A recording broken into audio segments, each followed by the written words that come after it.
I like your books that you made.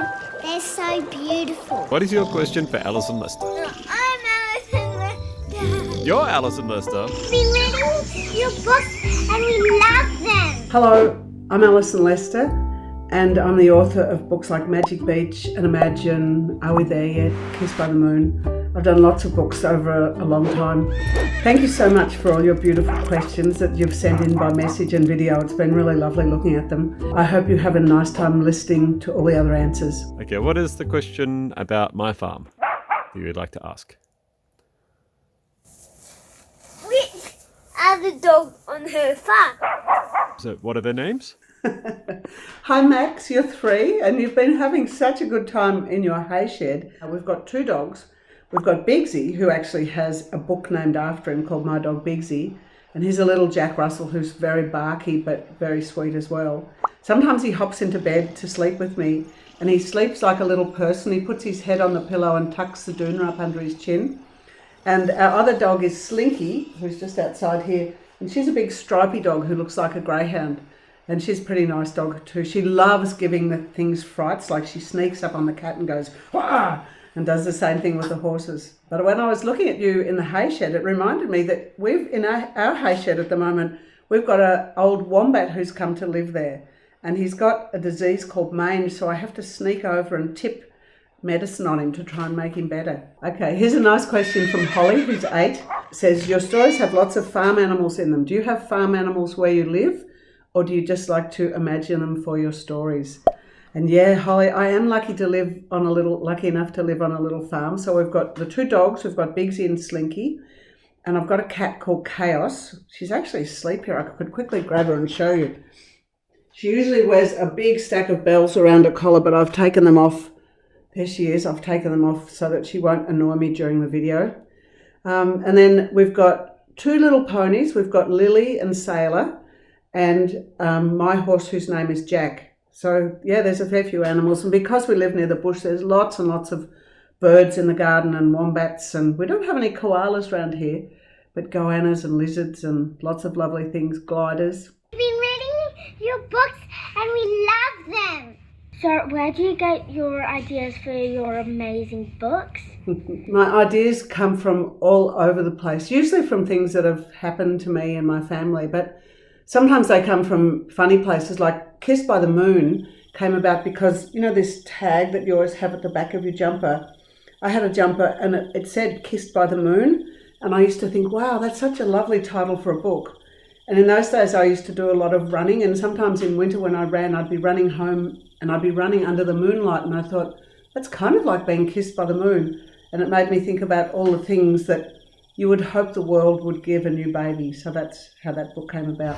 Why did you become a writer and an illustrator? I've always loved drawing. Like I can't sit down without picking up a pencil and scribbling on something, which used to get me into lots of trouble when I was young. And I actually trained as a high school art teacher when I left school, but I liked teaching art, but I didn't like having to do yard duty and all that other stuff. So when I got married and we started our family, I wanted a job that I could do from home. So I started illustrating, and then after a while I started thinking, maybe I'll write a story to go with my own pictures.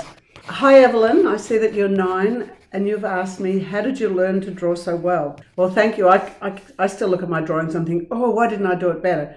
But I can draw well, I guess, and that's mainly because I've done it for so long, and I've been drawing all my life, and that is really the secret to drawing, I think, is just to do it all the time. When I look back at my early books, my drawing's quite clumsy and unconfident, but if you just practice drawing every day and don't always make it a big deal, just draw for fun, you'll find the more you draw, the better it works. I would like to know if you have any tips for me for drawing pictures in books. Some drawing tips are to don't always try and draw the same thing, and don't always try to draw a great drawing. I think you have to do practice drawings. It's just like if you play the piano or you played basketball or footy. You don't expect to go out and do it and be great at it. You know you have to practice. And so that's what drawing is like. But another good thing is to always use lots of different things, like try drawing with a pencil or a crayon or a pen or your paint dipped in some dirt or a stick dipped in some ink. So just experiment a lot and your drawings will get a lot better. And never stress about it. That's a really hard thing. Sometimes I make kids who get so anxious about drawing in case they muck it up, and you just have to go, I don't care, I'm just going to do it. So good luck. Sure. And my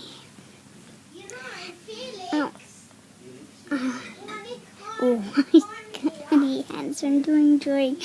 I wonder, like, how do you concentrate if there's people around you? Because I've had trouble concentrating a lot when I was trying to concentrate. So that's a really beautiful question. How do I concentrate when there's people being noisy around me? I'm so good at it. It drives my husband crazy. He can ask me questions 6 times, and if I'm doing something, I just don't even hear him. So I'm quite good at it. But I guess you just, maybe putting in some earplugs is a good thing to do, and maybe taking yourself off to a quiet place where you can work without people pestering you. Here's a great question from Arabella, who's 8, and she says, do you write the words first and then draw or paint the illustrations, or does sometimes the inspiration for the picture come first?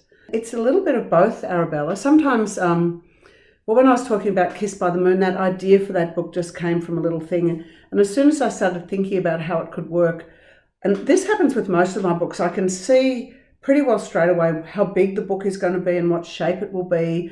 And then I sit down and do lots and lots of sketches and storyboards where I work out where the pictures are going to be. So even though I might have the words in my head and I might have scribbled down a really rough go of them, I have those images in my head too. So it very much goes side by side as I work. Here's a great question from Miss Millicent, who's 5, and she says, how do you stick the pages together? Lucky for me, I don't have to stick the pages together. I just paint the pictures and write the words, and then it all gets sent off to the publisher and they get it all ready to go to the printer. They actually print the pictures on great big sheets, and then they get chopped up with big choppers and bound together and binded, and the cover gets pasted on. Here's another great question. As a writer, how do you expand and then condense your stories so that there's not a misplaced word? I really love this process. A friend of mine who was my editor for a long time, Rosalind Price, told me once that the hardest thing is making something out of nothing. So I think that is true, that getting that idea for the book and putting it into some form where you can see it will work is the hardest thing. And everything for me from then on is pretty much a pleasure. Including this editing process where I have a set of words and I have to just polish them and polish them and polish them until they're as perfect as I can get them. And I guess the aim is to read it where you can read it without having any trips, where you're just not tripping on any words or rhythms that don't sound right. So it's hard work, but if you like it, it's also a lot of fun. Kate asks, how long did it take you to write Magic Beach? And also, what's the best thing about being an author? Well, Magic Beach is a long time ago now. I think it's 30 years old, so I did it a long time ago. And my kids would have been quite little then, and I would have been working really hard when I got a chance to work. I might have even had a nanny living in the house to look after them a few days a week so I could work. So it probably took me about as long as a term of school. With those illustrations, I drew roughs of them all. So when I draw, I often draw really roughly and fast, and I don't try to be very careful, just to get everything down and get a nice energy into it. And then I trace those drawings onto another sheet of paper, and that's when I can make it all very neat, or too neat always, I think, and get all the little details in. The best thing about being an author is pretty much what I'm doing today, just staying home. You can only see my top half, but I've got really dirty tracksuit pants on the bottom half. So staying home in my tracksuit pants, just drawing and painting and taking, I can muck around with the animals. And then when we're not in lockdown, I have the lovely privilege of being to do lots of travel with being an author. So I do lots of travelling around Australia, going to remote communities and helping people turn their stories into books. Tari, who's a parent, says, how did you get starting writing children's books and illustrating and writing? What are your tips and advice? I think if you want to get going on it, you just have to start doing it. If you're a parent, you're surrounded by kids and they're constantly doing and saying things that are very funny. Like, we just had the grandkids staying last week, and Frank, who's 4, came racing down because my husband had been telling him that he was the boss of everything and he knew everything. And Frank came racing into the room and he said, Podge, Putty says he knows everything. He thinks he's the Prime Minister. So there's stuff like that that's just happening all the time when you're with little kids. I like your books that you made. They're so beautiful. And I love your Moon Baby book. And it's good for big kids. And I'm 4 now. Bye. Do you have a question? I know you actually do the books and write the questions in it, and that's so I don't know how to write, so you can teach me on your phone. Hi Thea, you're 4. I'm really sorry, I can't teach you how to write. I'm having trouble teaching my own grandkids how to write, but I think a really good thing to do while you're waiting to learn to write is to do lots of drawing. And then when you're drawing, sometimes you just might make a letter that's the start of writing. I have 2 questions for you. 1, do you live near a beach? And 2, where did you get the idea of the smugglers from, and why were they smuggling rum, not treasure? I don't know where the idea of the smugglers came. We go to the same beach all the time, which is a beach down near Wilson's Promontory in Victoria called Walkerville. And when we were little kids, we used to love creeping around the bush there at night, and sometimes we'd see people, they were probably doing quite innocent things, but we would go, oh, they're smugglers or they're baddies. And so we used to love it, the idea that people were smuggling things in. And I think I had them smuggling rum rather than treasure just because it fitted the rhyme better. When you were little, did you love the beach or go to it lots? I'd love to know what you girls are sitting in front of. It looks like an old ruin. But anyway, now, what was your question? Oh, yes, I did love the beach as a kid. We spent all our summers down at Walkerville, and then we took our kids there, and now our grandkids go there as well. So I really, really love being at the beach. Hi, Rose, and hi, Lily. And they asked, did you go around Australia or go to Antarctica yourself? Yeah, I did. When our kids were 9, 12 and 11, we did a trip around Australia with an old camper van, and it was so much fun. We took the whole middle term off school and the holidays on either side. So I guess we had about 3 months, and we went across to Perth and up the coast and across to Darwin and then back down through the centre. The next question is, what is the whole watermelon hat thing about? And the watermelon hat thing, a friend of mine called Anne James, who's also a beautiful children's illustrator and author, her mum used to take tours to China, and one time she came back and she had these big round hats like this that were white cotton. And if you twisted the brim, they would go into something about that big and you could put it in your pocket. And so Anne started painting them, and she painted a watermelon hat, which then got into Magic Beach. And we now sell at the shop in Fish Creek. So the watermelon hat has really taken off a little bit. I wanted to ask you, most of your books have the surroundings of beaches and lots of farms.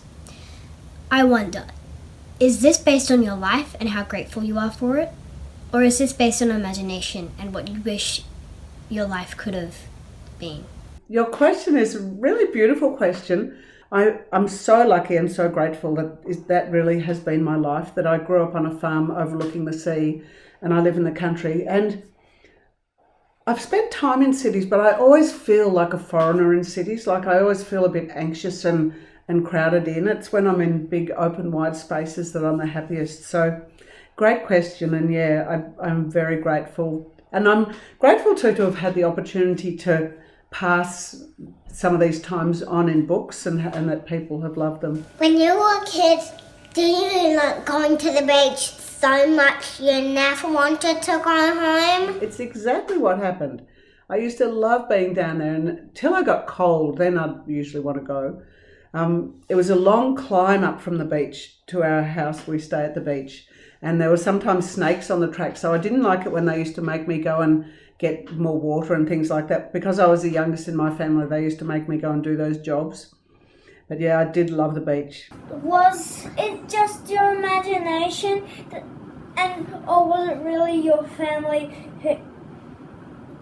two of your family who really climbed a great big cliff? Thanks. Hi Milan. I think you'd have to be a rock climber to climb that. We just went on the edge. So when you go from across the Nullarbor Plain, which is the big chunk of Australia between Adelaide or South Australia and Western Australia, the land just drops straight off in a big cliff into the sea. It's called the Great Australian Bight. So yeah, we were up on the top. We weren't getting too close to the edge at all, but we could see and hear the whales in the sea down below us, and they were making beautiful noises like ooh. Here's a lovely question from the Bell family. We love No Way Eureka. Can you tell us what it was like to create that book? Also, what's the right way to say Eureka? We often wonder that. I've actually got the book here. Here we go. I had a wonderful time making this book. I'd gone up to the Tiwi Islands with the Indigenous Literacy Foundation, who do a wonderful job getting books and out to remote communities and helping people in remote communities make their stories. And I remember this day I was working with the kids at Milakarpiti School, and we were going to try and make a book, and everyone was a bit tired and like, So I was trying to get everyone talking, and I said, so what sort of animals do you have up here, and what are the Tiwi words for them? And that we had a couple, and then one kid put their hand up, and I said, what's the word for crocodile? And someone said, Eureka. And someone else said, no way, Eureka.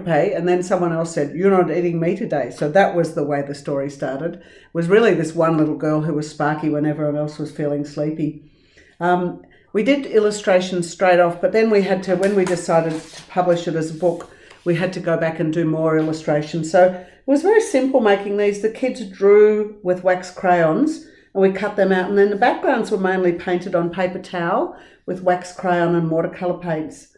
And then that was stuck over the top. It's a really beautiful book, and my pronunciation is Eureka, but that's not very good. If you want to, I think you can look on YouTube, and there's a lovely clip of Nina Black, who's one of the teachers at the school, reading it, and you can listen to her pronunciation.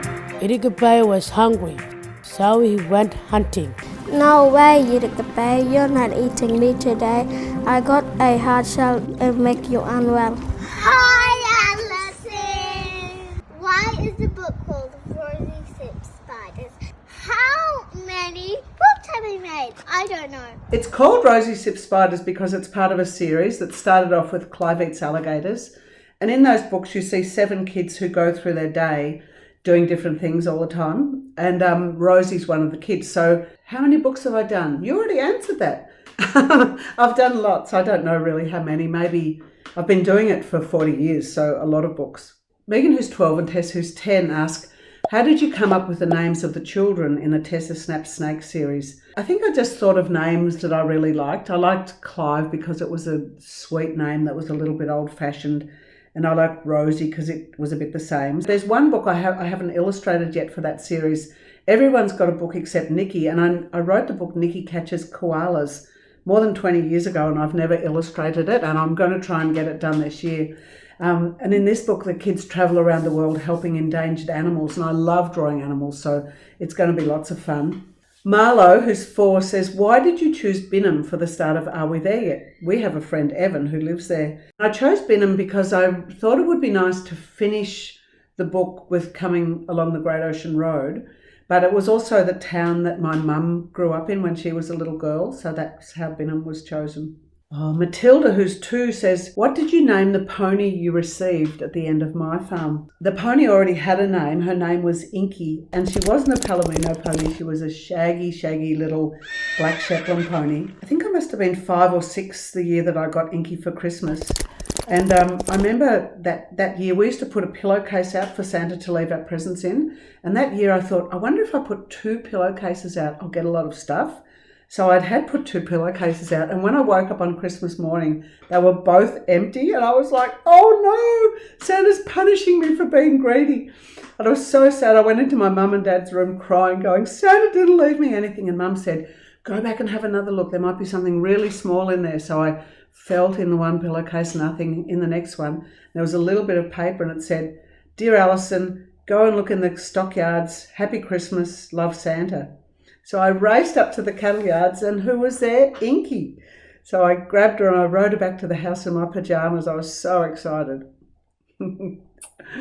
Emma, who's 7, says, are you writing a new book? What's it about, and when can we read it? Well, I've just done something I haven't done for a long time, and that is I've illustrated a book for someone. Usually I write and illustrate my stories. But my friend Janie Godwin wrote a beautiful story called Sing Me the Summer. It'll be published in time for Christmas, I think. Do you want to say goodbye? Goodbye. Thank you, Alison. Bye. Bye. Thanks so much for your questions, everyone. I've had a lovely time watching the videos of you asking them and reading them. Stay tuned to The Guardian to find out who the next children's author in this series will be. Bye-bye, and keep drawing.